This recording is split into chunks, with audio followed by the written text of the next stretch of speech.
Hey, okay? Yeah, you good? Hello. Hello, you? Yeah, you?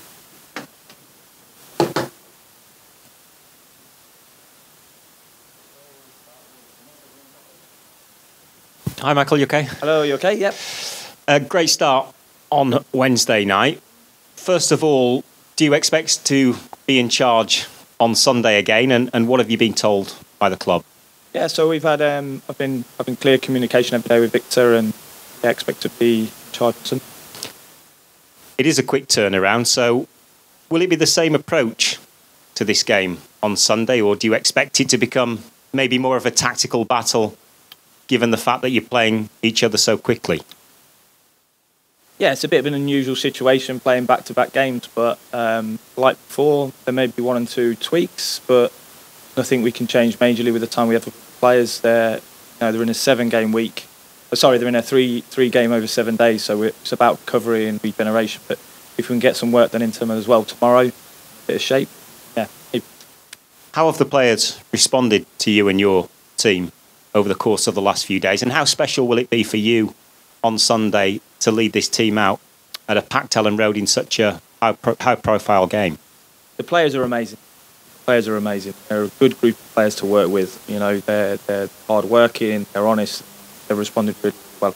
And all the staff, even the medical staff, Rob Price's staff, coaching staff, they've all been brilliant. Elland Road is a special place, I know that. And the fans, we're going to need the fans behind us. It's going to be a tough game, but it'll be a pleasure and an honour to take the team to Elland Road for sure. Hi, Michael. Firstly, there was quite a few, we know the long-term injuries, but what can you tell us more about the likes of Mark Rocker, Liam Cooper, even Willie Nyonto the other day, Louis Sinistera, and obviously Pascal Strout? Are they going to be involved this weekend? And if not, why not? Okay, so the long-term injuries are progressing well. They're the same. Pascal got concussion, so the medical team are following the concussion protocol, so he'll miss the game Sunday, which is the right decision. Liam and Mark, we're still assessing, and we'll see if we get involved on Sunday, so that's taking a bit of time. And Lewis was a slightly different injury, but we think he'd be okay, but we're still going to assess whether it's too early for him for Sunday. Are you able to say what those injuries are to those three?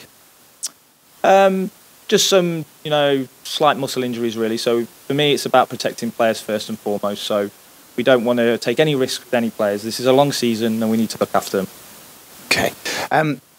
How much individual coaching have you managed with players? I mean, you'll know some of the younger ones, Crescent and what have you, but some of the senior players, have you managed to speak to them individually and coach them individually now? I think in such a busy week, most of the individual coaching is conversations with the players around video and around clips and around slight tactical changes we might want or don't want. And I've had good meetings with all the players and good meetings with all the leadership, and brilliant.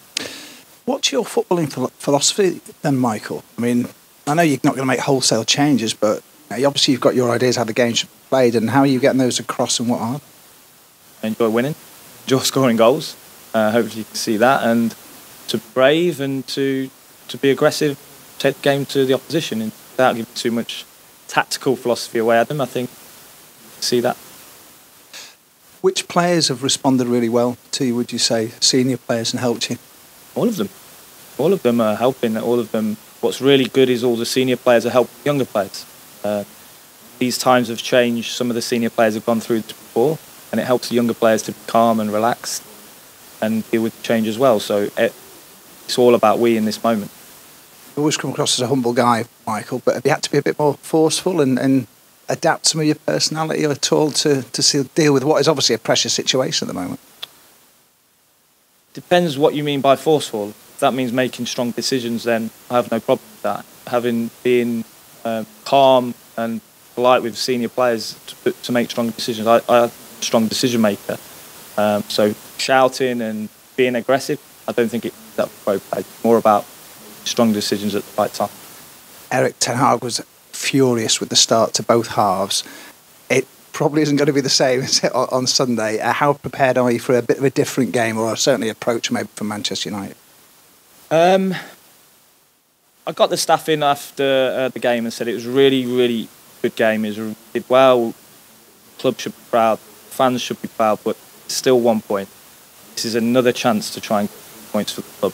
And we have to go into this game as a fresh game and think about it in a fresh way. Whatever happened in the last game for me is now closed, books closed. I'm going to go again Sunday, try and get to points. And finally, Michael, look, we know you're in charge for Sunday, but have you had to, sort of in your mind or with your staff, make a plan just in case it continues into next week as well? No, I'm not planning for anything other than day-to-day communication with Victor, communication with the board on a day-to-day basis. I'm just doing the best job I can do in a short time. Thank you. Thank you. Hi, Michael. Did you actually change that much in terms of how the team played at Old Trafford from how Jesse was doing things? No, I thought, when we spoke before, I said there might be some tweaks, and I think there's some tweaks in how we approach the game and some tweaks of how we set up a structure. But there's no point me changing that much, because there's some really good things about this team built before. It's about taking those good things and maybe putting a little bit of my stamp on the team, but no. In terms of job going forward, what kind of situations you're in?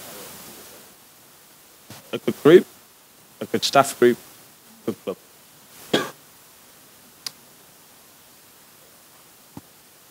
What's your take on the mental state of the group? So much has been made of that over the past year or so, but we know there's a lot of big characters in there that have been through testing times in football. So where are they at right now? So what do you mean by mental state? What? Well, there's been a lot of talk of stress and fear in the moment, and the expectation at Elland Road playing a part. What have you found with them? They're excited. They're excited with it. I said to you, we were excited about going to Old Trafford and playing against Manchester United, and they're really excited to go to Elland Road and go against Manchester United again. And it's an opportunity for 3 points, and they should be excited by the moment. And hopefully, and I know the crowd will get behind the team and push the team, and everyone will be excited about the game. Have your 21s players been involved in training for the past couple of days, and have you seen anything in them that suggests that, with you in charge, they might think there's a chance for some minutes here? I think competition is healthy in a football club, and at times we've had, when we needed a couple of 21s in to help us with training, they've been good, they've been professional, it's important. Hi Michael, you okay? Hello. When you took the 21s job in the summer, what was your long-term ambition for your career? Do you want to be a frontline top-flight manager? Was it a foot in the door for you, do you think? I was asked that a lot of times, but I've always had the philosophy, look after today and tomorrow looks after itself. I just want to do the best job I can do at the moment, and through my career, that's all I've ever done. And hopefully, people that have worked with me or that have led me say, and that's what's most important to me. So if you do let each day take care of itself and you continue to progress in your career and you get better and better to the point where somebody offers you a frontline Premier League job, I assume you would take it and would want to take that ambition in your forward career. If the coach needs to match the project in my matches the projects, but I'm really happy where I am, and let me be clear, like I said to you before, I've always been happy in the roles I've done, and I've always been happy with my own personal journey to learn. If I'm learning and I'm developing, no problem. And Michael, just in terms of your job this week, as a caretaker manager, inheriting a good squad, how much of it is coaching and how much of it is just the psychological element of bringing the best out of these players? That is coaching. If I'm honest, I think the part of a head coach is to lead a group of players and a staff team to coach on and off the pitch to get players into a place to go and perform. For me, it's all about the players and how we get them to a place to perform. So I think coaching is, we create players and not robots. I want them to be players.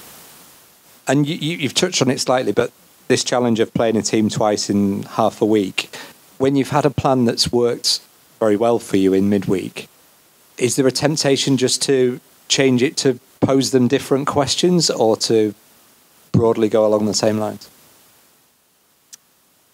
Probably the biggest challenge of a head coach in these moments is to think about probably what the other head coach is going to do. A bit like a game of chess, I think, especially playing back-to-back games. That's where I have to be calm and I have to be strong in my decisions to believe in what we can do as a team and focus on our strengths to go and impact this game.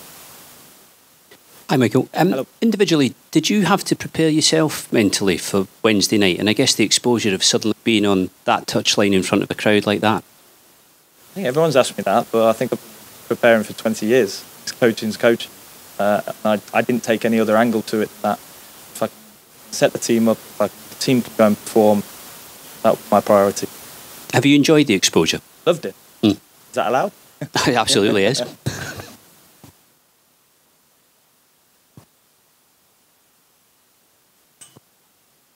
Hi, Michael. Hello. Hi. Weston Mckennie made his first start at Old Trafford. And his partnership with Tyler Adams, it sort of reminded you of what they did together for the USA against England. That must be really encouraging from Leeds' coaching staff. Very encouraging. Very talented players. Very encouraging. When we made that decision, that was part of the thinking. That was part of the thinking that we know they know each other and they have a great partnership on and off the pitch, and we'd hope they played as well as they did together, and we hope have good performances from all the players. But a lot of thought went into that decision.